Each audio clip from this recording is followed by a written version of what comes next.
Hello and welcome to a look at Eye of the Beholder for the Amiga, a game I've been considering doing a playthrough of some time ago, a long time ago, but for two reasons I have decided not to do so. First and foremost, both the Amiga and PC versions have been covered several times on YouTube, and secondly, that will come apparent a bit later. But of course, it is a Dungeons and Dragons game, and it is not the game that inspired the dungeon crawler, but it is the improvement. What was it called? Dungeon Master? I think the first one that really set up the idea of running around dungeons with a party. After Beholder, of course, streamlined it somewhat. And based on the title of the game, you can make two guesses on what enemy is awaiting you at the end of the game. Hint, it's not a dragon. Anyway, we start our game by creating a character and creating a party, I think it's called. And to that end, I'm just going to run a generic party that I would use normally, and then modify their stats into the max. It's just a showcase. It's not a series. Normally, I would roll the characters. Oops, knocking things down here. Normally, I would roll the characters and try to incur some sort of role playing into it, but as I said, this is just a showcase. So we have 4 party slots available, as you can see. I'm not going to spend too much time on this because it's very easy to spend days explaining this, especially for me. But as you can see, you have the option to choose different races. For Dungeons and Dragons players, humans are boring because they don't have access to some of the things that the other races have access to, and they don't get any statistical bonuses, but they also do not get any statistical penalties. From my experience with role-playing games, or Dungeons and Dragons specifically, the older versions, it was something that was rectified later on. Something like a half-elf male, or half-elf female for that matter, they can do multi-classes, which means that you can have more than one class at the same time. The price to pay for that is any experience you earn is split across all 3 classes. But non-human characters have huge penalties to, or huge caps on what levels they can reach within certain classes. So let's just arbitrary numbers, not from the book, not from the rules, not just taking out of my backside. Let's say a half of Fighter Mage Thief could be 5 level Fighter, 6 level Mage, and 12 level Thief. Once you reach level 5 Fighter, you can no longer earn any more experience or advancement in that class, but it still means that you are still sharing the experience in 3 classes. So suddenly when your Fighter is level 5, your Mage is level 6, you suddenly have the most expensive Thief class in the entire game.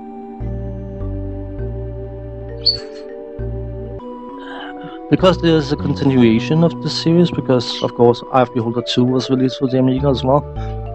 We never got Eye of the Beholder 3, but who cares? But anyway, because of that, you can take your characters from the Eye of Beholder 1 and transfer them to Eye of Beholder 2. If you set up classes or races that has huge restrictions on their level advancement options, you can find yourself in a position where you transfer the party to Eye of Beholder 2, and some of them can't level.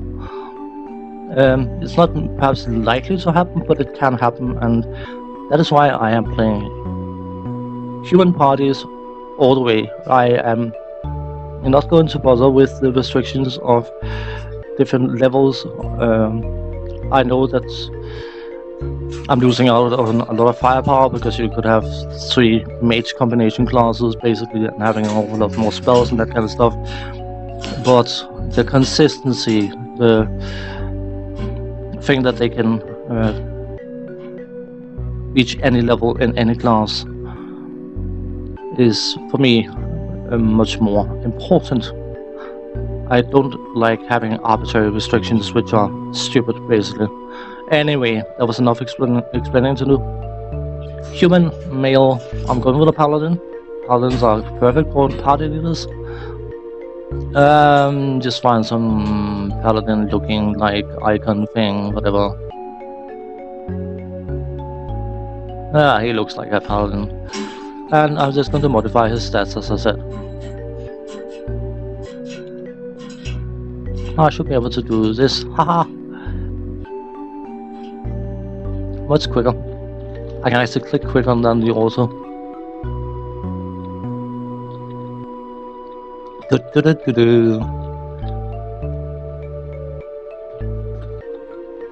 This is cheap, by the way, but whatever, it's just a showcase of the game. No worries about it.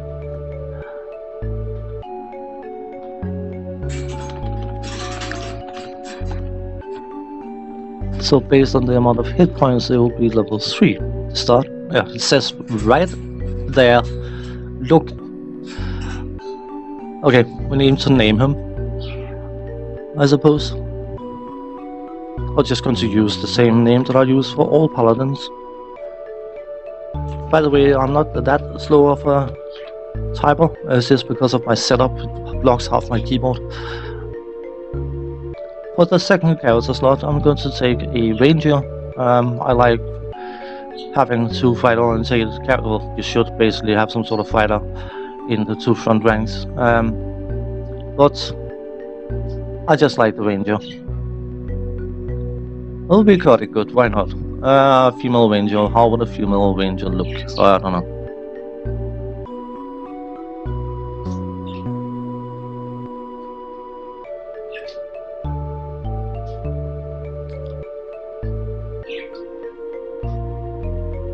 That will do as a female ranger.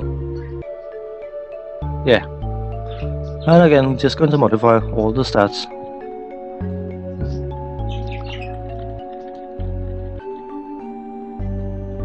For reference, there's a huge difference in male, female, human, non-human, and whatnot in what they can obtain, achieve, and all that stuff.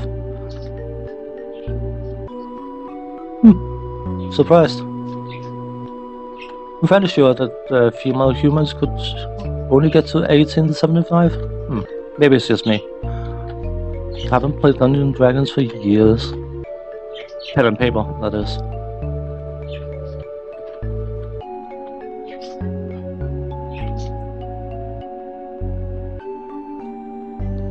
We'll keep her and we will call her...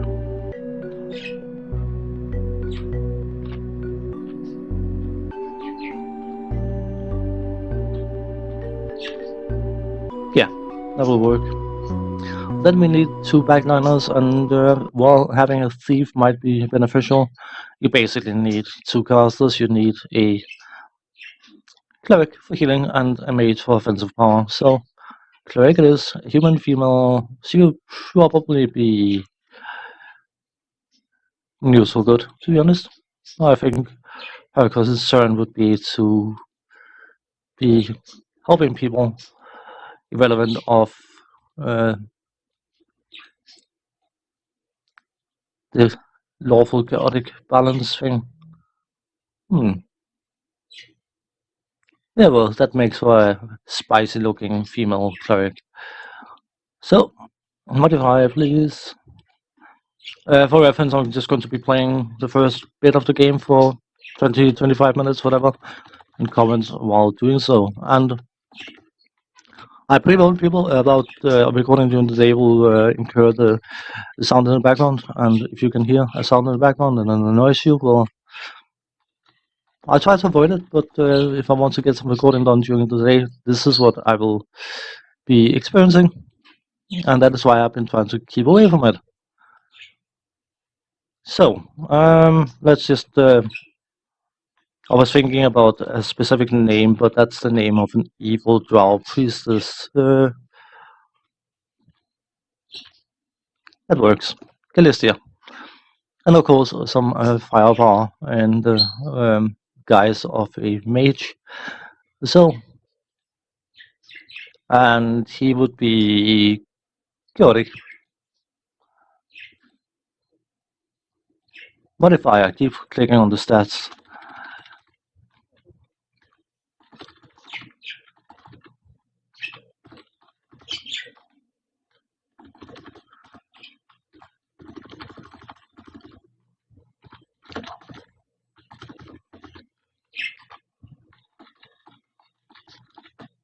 a lot more squishy.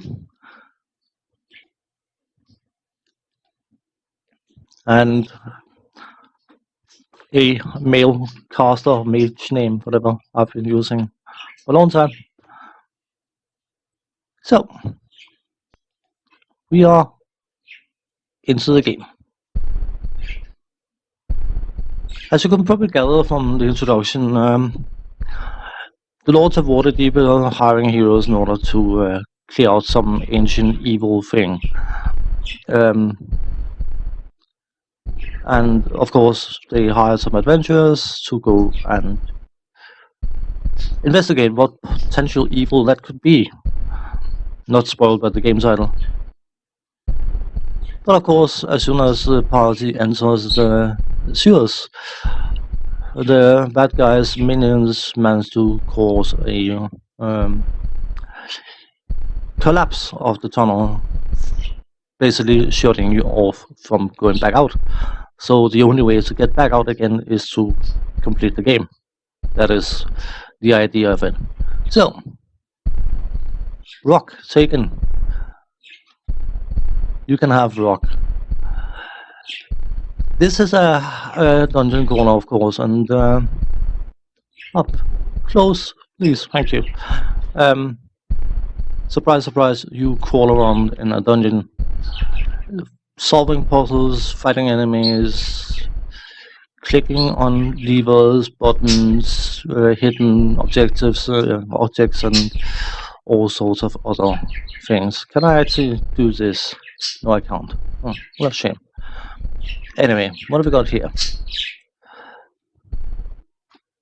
Some lockpicks. That looks like it could be a dead thief. Halfling bones taken. This is someone who met an unfortunate end. I can't see what killed him. Starvation, perhaps. But you can take those bones to a resurrection chamber and get him revived and all sorts of good stuff. So, our first legal puzzle, which is not much of a puzzle, but it is. You know, I'm just going to be doing this. I don't like doing this, but whatever. Our first enemy, a kobold. We will slash a kobold. Only.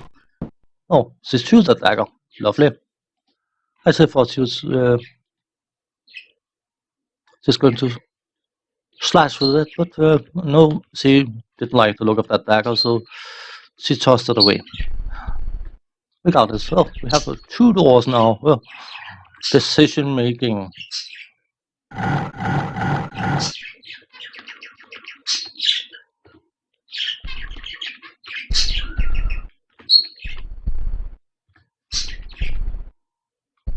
We've got here.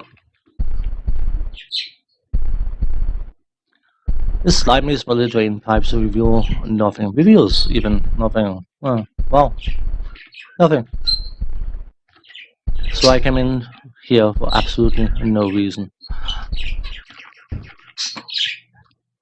Can't go that way. Oh, what a shame. I should probably get that mouse pointer away. Is that okay, this rune is unrecognized. Of course, because that's one of the downsides to playing a human party. There are runes scrawled into the walls, and they can be dwarvish and they can be elfish. And not having a dwarf or an elf in a party can actually, in that regard, cripple you. But I mean, it is not information that you can't manage without. It's just a bit of flavor. Roleplay, if you want. So, let's see what we can see. Anything else to fight?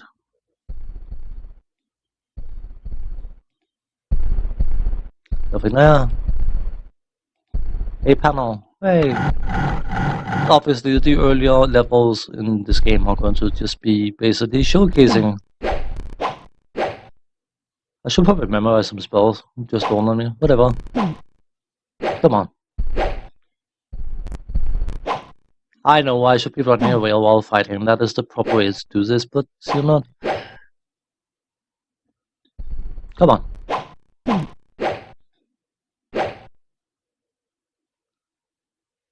I'll just stand and fight. I'm not taking this horribly serious. I suppose you can have another dagger. in her belt slot, and another one. So basically, if I throw this dagger, she should automatically use the ones in the belt. School of Detect Magic. Hopefully for him. And another dagger. We can have another dagger.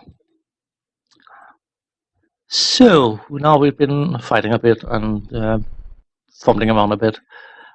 Let's just go over how this game works. It requires a certain familiarity with Dungeons and Dragons, of course, but I assume a minimum knowledge of Dungeons and Dragons.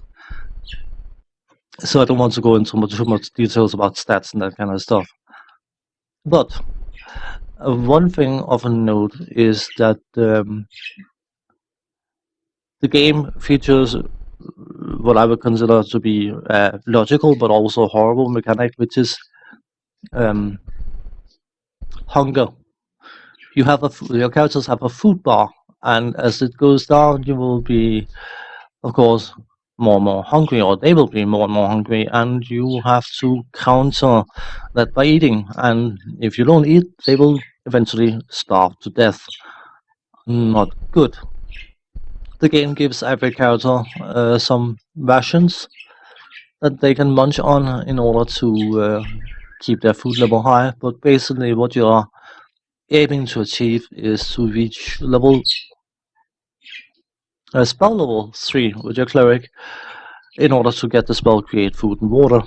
That will completely and utterly solve that issue. The problem is, of course, that is a level 3 spell, as I said, and that requires cleric level 7. So we are not anywhere near that level yet.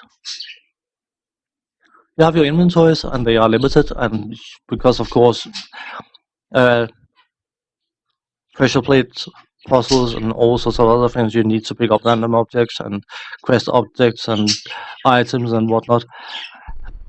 So basically, these inventories will fill up much quicker than you would perhaps anticipate. You have ring slot, home slot, amulet slot, another ring slot, your bow slot, your main hand weapon, and your offhand weapon or shield. If you're using two-handed weapon, obviously you will not be dual wielding. And of course your feet. That's your gloves, by the way. That's not your rings. That is your rings. Sorry, my bad. That would be braces, or is that braces? Whatever, it doesn't matter.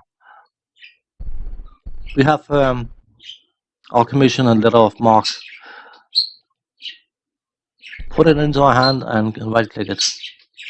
That is the way you use most objects, is you put them into the hand and then right-click them. So, we don't need to see that. Bye-bye. Get lost. We know what we're supposed to be doing, don't we? Of course, because he is a paladin, he's got a holy symbol. It is not relevant for spell casting at the moment, but he, being a level 3 paladin, has turned on that level 1. So it will be, in order to turn on that, he would have to equip it and then use said object.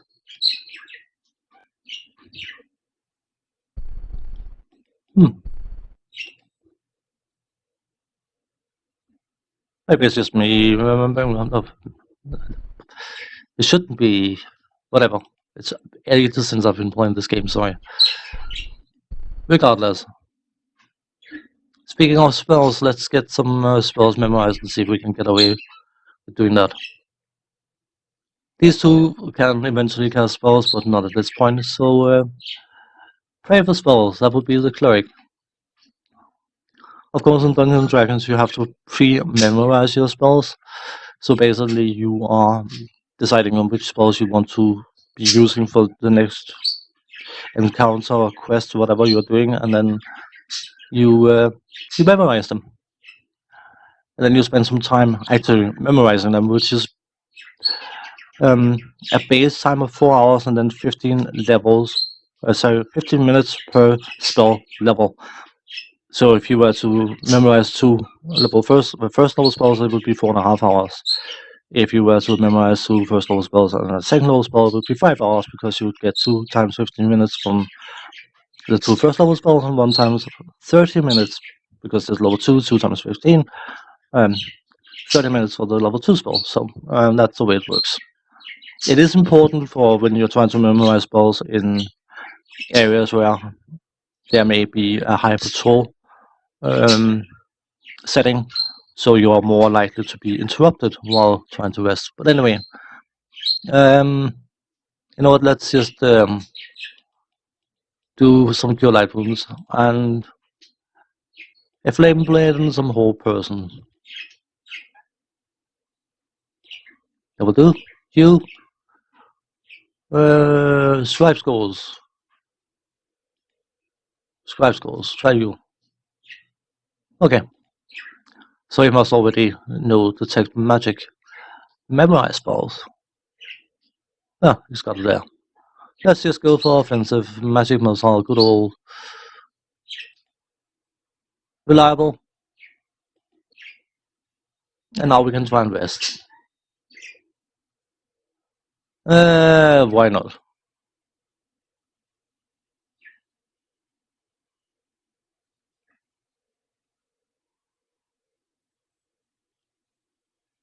All carousels are fully rested, which I suppose is good, except for the fact, no, it did not. Okay, that's my concern was that our food bar was going to go down in the process. Anyway, let's plot on and see what we can find. Probably some, that looks like a pressure plate. What will that do? Did that shut the door behind us? Yes, it did.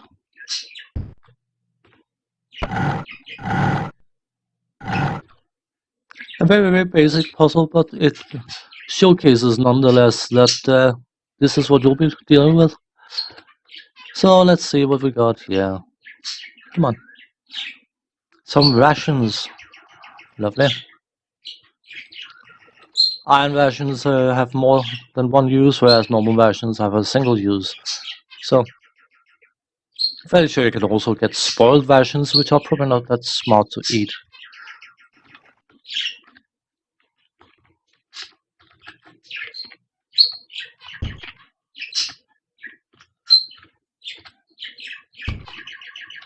Come on, please. Using keyboard is difficult. Multiple choices again.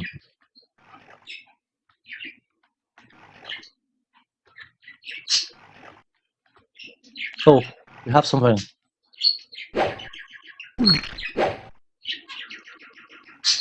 A carrion crawler of some sort. You know what? Let's just fire off a spell. That did much.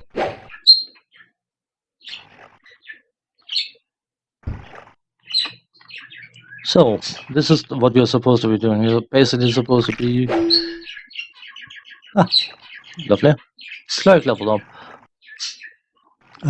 You're supposed to be abusing the gameplay mechanic of monsters coming up to you. They will not attack you in the same round or turn, whatever, that they move up to you. So basically, by stepping back, you can wait for the monster to approach. As soon as they approach, quickly fire off your attacks and then move backwards. So they have to approach you again. At this stage in the game, it's not super relevant, but later on in the game, it becomes extremely important to avoid taking unnecessary damage, because the more damage you take, the more healing you need. The more healing you need, the more likely you are to need to rest, and it becomes more and more complicated as you move on. Come on, Cobalt Benny. Surely you will see him here. Right here. Okay. He didn't see me. Come on. Kobolds, by the way, are small dog-like creatures which are extremely cowardly, but in large numbers they become more and more brave. They pose no threat, basically. They are the lowest, one of the lowest level monsters you can face. Scroll of Armor. Cloak Scroll of Bless. Aren't you blessed? You are now. Can you scribe that one? Probably know it already. Doesn't matter. No, didn't. First you'll need to rest for that. Nope, can't rest here. Monsters are nearby. Surprise. So let us see if we can find monsters.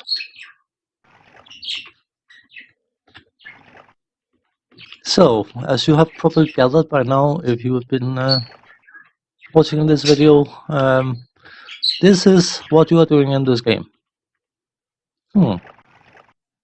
Just a train, nothing else. Running around, picking up objects, fighting monsters, looking for key items. And of course, the aim of the game is to get further down in the dungeon until you finally bump into the evil, which is not a kobold. It is not a dragon. It is most likely a... yeah. You use your imagination.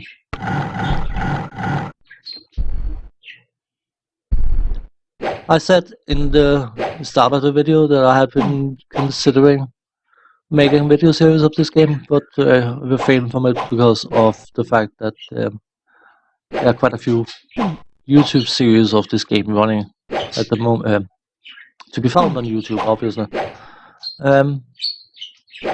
But the second reason, which is for me personally much more important for not doing a series of this game, is the fact that you are running around and you're looking for puzzles. Yes, sure. And you're looking for keys and you're looking for gems and you're looking for blah blah blah whatever. And some puzzles are spread across different levels. So basically, you could arbitrary number. You could be on level 4 and then have to go back up to level 3 at a certain thing in a certain point in order to flick a switch, and then some gate down at level 4 will start. Yeah, you get the idea.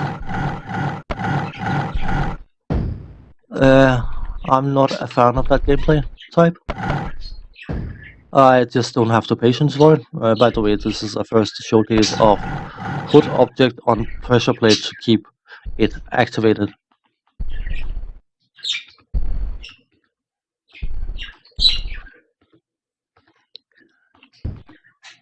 You are definitely encouraged to map this game, as you would be with any similar style game, and without maps you would probably find yourself getting horribly lost. Now, I've been made aware of the fact that apparently there was a huge fan update, remake thing, whatever, of this game that basically updates it into an AGA version, featuring updating minimap and not just minimap, map in general, and other sorts of spiffy things. But it is not something I've been able to find. If I looked more thoroughly, I could probably find it. But obviously, that would bring the game's graphical quality up to a bit higher level. And having something like a map, which would be infinitely useful in making this game more enjoyable. But I mean, for a dungeon crawler, especially the age of the game, it doesn't look too bad. You can easily see the different monsters. Some of them look a bit different than maybe your imagination tells you it should look, but you quickly get the idea of what is what, comma, what is, right? So, or what something is. I could rephrase it, that would be too easy. Spell effects and all that are appropriately dramatic, and of course the environment looks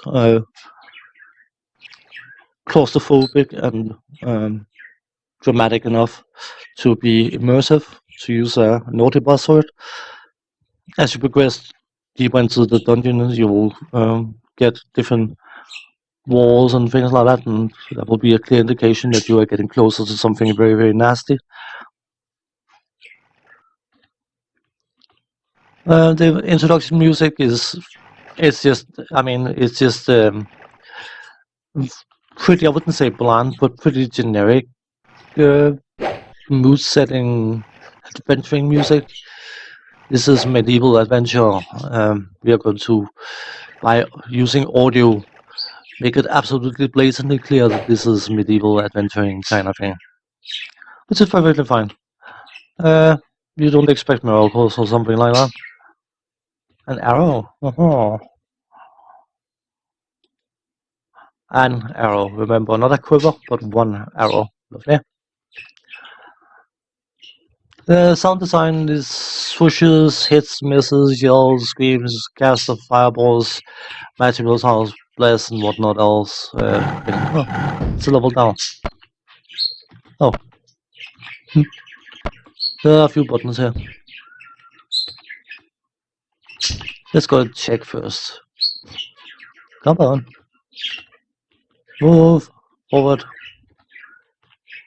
A shield.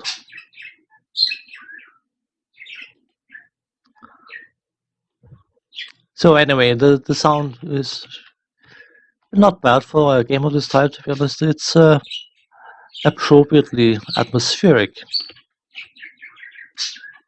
Oh, right in front of me. That's why I couldn't see it. Except for the fact that it is a very, very puzzle-heavy go find switch that opens gate, that opens door, that opens wall, that opens secret area, that which of course is not something I particularly enjoy. The gameplay experience is by and large what you would expect from a dungeon crawler. If you like dungeon crawlers, you would probably love Eye of Beholder, and if you don't like dungeon crawlers, you would probably not love it, and that's just the way it works out. One thing I'm not happy about is that when you find magical items, they are very, very hard, if not impossible. I can't remember whether you actually get a chance to get them identified, but obviously magical items will glow in a bluish color. I can use my mage's detect magic so you can see it. You just have to put it in his hand, and then now he is detecting magic. You can see the spellbook is magic. It's glowing blue. The Scroll of Bless is magic. Who would have guessed? The holy symbols are not magic. That's interesting. Whatever.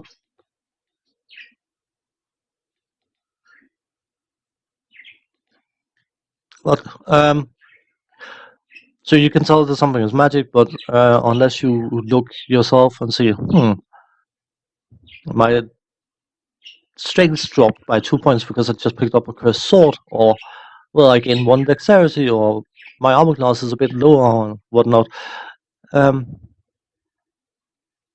It's just impossible to know what is. Haha, I did it again. Ring of Protection +1, it will confer 1 to your armor class, 1 to your saving throws, and it will not stack with all other similar type bonuses. So if you have a Ring of Protection +1, Ring of Protection +2, only the 2 will be in effect. It will not stack to 3. Those are numbers, those are numbers you can work with, but random glowing blue item that may or may not be epically damaging and whatnot. Yeah. I'm not a fan of it. It probably made perfect sense, but you know what?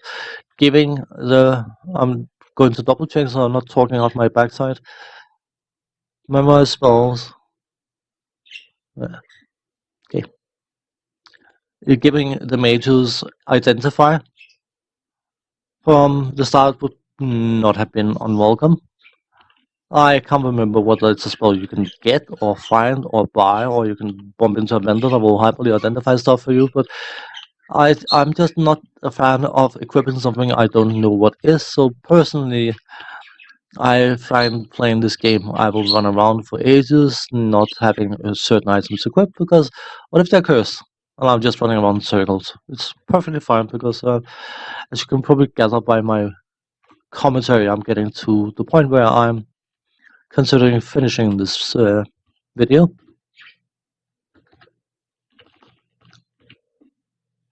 Let's just equip the shield, why not?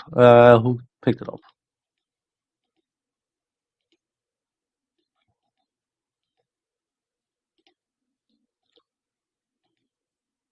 Statistics, by the way.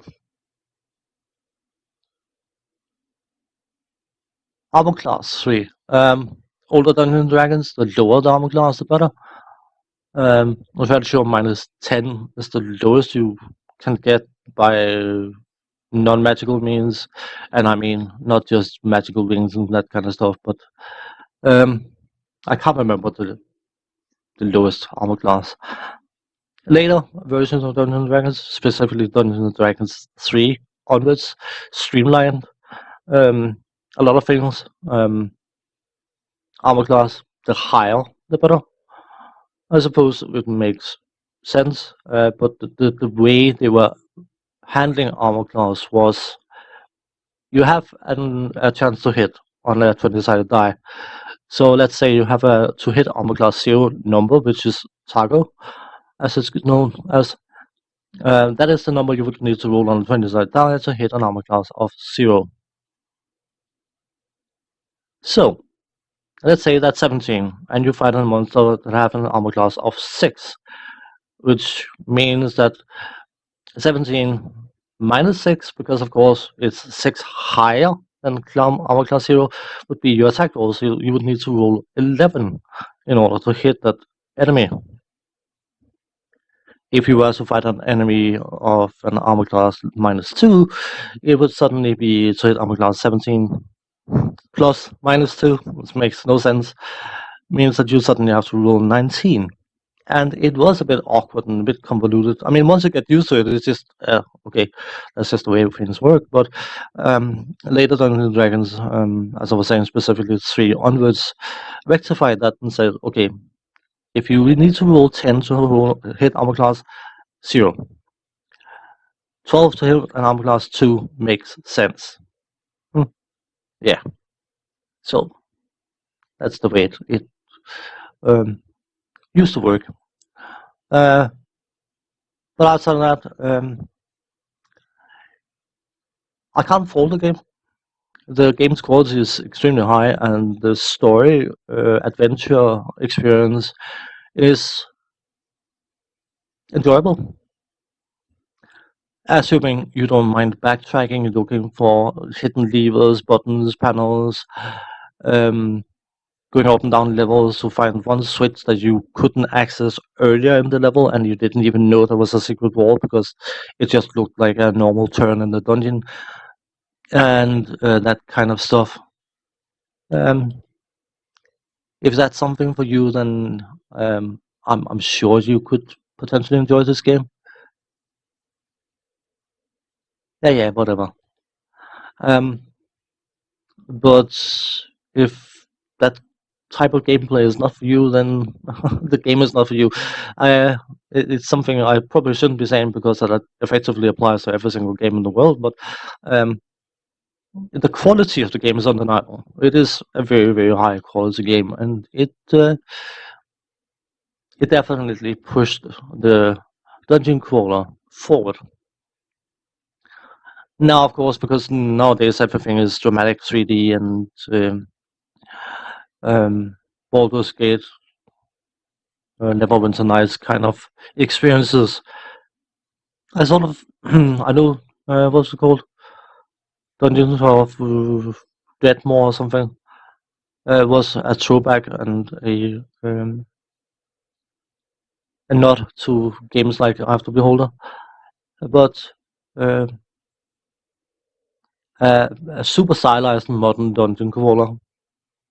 I mean, I'm not saying that Dungeons of whatever it was called wasn't if for a game with that development behind it was amazing, but just obviously AAA studios are not going to risk their investors' money making a game of that kind, because if it doesn't sell a billion copies, it will not break even. We all know that, but it would be nice to see a super stylized dungeon crawler maybe with some interaction with the characters talking to each other, which they probably do in certain games. I haven't played every game in the world, that would be impossible to do, but just some flair and finesse and some dramatic action. Maybe have a real-time combat system where you basically have to be a joystick wizard or a gamepad wizard, whatever, in order to manage the fights and make them brutally difficult. So you actually have to be skilled and can't just spam X in order to beat the encounter. I would love to see something like that. And again, I know this sounds contradictory, but on a smaller scale, super stylized, well polished, not all that, but not necessarily a Hollywood blockbuster budget behind it. It must be possible. I'm sure some of the very, very skilled people out there could easily do something. I mean, easily, I'm sitting here talking out my backside. But I would say it probably wouldn't be the most difficult task in the world. But what do I know? I'm no programmer. I could be talking out my butt. Regardless, this video's been going on long enough, I think. But I have the Beholder. A brilliant game for what it is. I like Dungeons & Dragons. I like computer Dungeons & Dragons. But running up and down stairs, levels, whatnot, looking for panels, buttons, putting a stone on a pressure plate in order to unlock a gate on a level below or above me, or move a wall so I can see a teleporter that brings me to level 17. In my younger days, I probably would have enjoyed it more, but now when I'm in my middle age, I do not find that kind of gameplay overly enjoyable. But the quality of the game is undeniable. Of the Beholder even is definitely a high quality game and a worth the experience if you're into it. That was more than long enough, I think. So thanks for watching. Take care. See you next time. Bye bye for now.